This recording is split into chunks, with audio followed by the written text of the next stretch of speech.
अस्सलाम वालेकुम।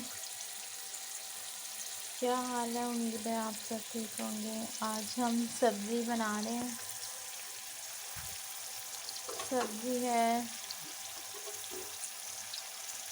चप्पन कद्दू। ये सब्ज़ी है, चपनियाँ कहते हैं ना, इसे कद्दू कहते हैं, चप्पन कद्दू। ये काट कर रखे हुए हमने, आधा किलो है ये। और ये एक छोटी प्याज थी और थोड़ा सा ऑयल डाला है हसबे ज़रूरत। ये ऑयल देखें आप, और ये प्याज है। और ये है हमारे टमाटर, अदरक, हरी मिर्चें, हल्दी, नमक, मिर्च।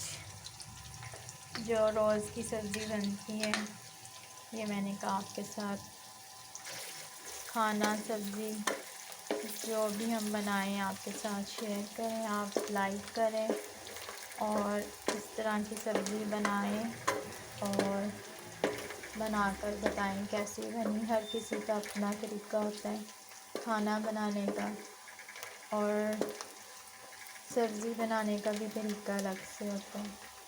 चीज़ें वही होती हैं, बस हर किसी का अपना अपना तरीका है खाना बनाने का। तो आप भी इसी तरह देखें कैसे बन रही है ये सब्ज़ी। ये प्याज जब तक हल्का सा फ्राई होता है। आज हम सब्ज़ी बना रहे हैं। कल हमने किचनार कीमा बनाया था और आज हम सब्ज़ी, भुनी हुई सब्ज़ी बनाएंगे और रोटी के साथ खाएंगे। तो मैंने कहा आज आपके साथ सब्ज़ी बनाते हैं और शेयर करते हैं।